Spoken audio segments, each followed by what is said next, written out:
Unbox natin mga kamarishan! Okay, may regalo sa akin si Chase Aquatics because they dropped by earlier to estimate an aquarium. So, first time ko talaga ever.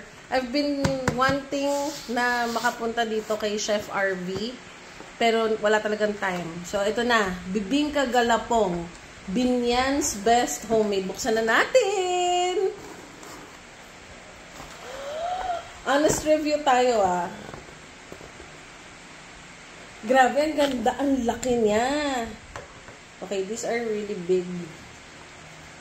Big bibingka. Almost as big as my face. Kung payat ako, face ko na to. Okay. Mga kamari chef, look. Look. Wait. Focus natin. Yung!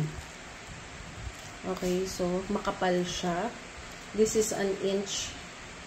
O, 1 inch siya. Ay, ang ganda! Ang perfect naman ito. O, sa appearance-wise, perfect. Makapal ang cheese. Kagatin.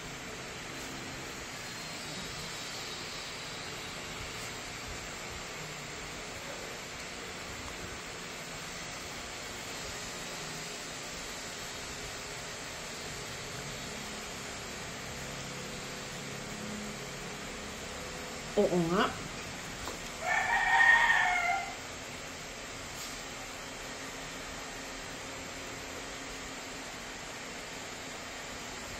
It is everything that I have ever dreamed of that it will taste like.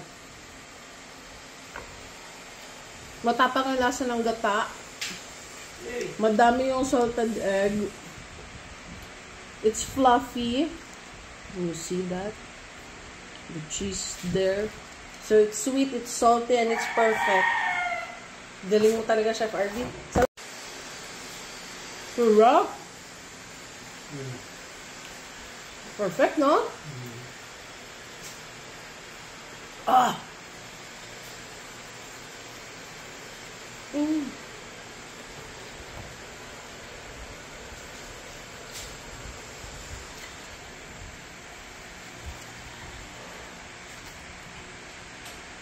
Ay, may maasim.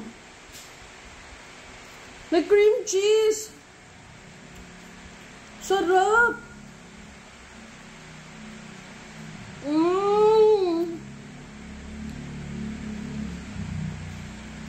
If you're a bibingka lover, you will really like this a lot. Ang sarap.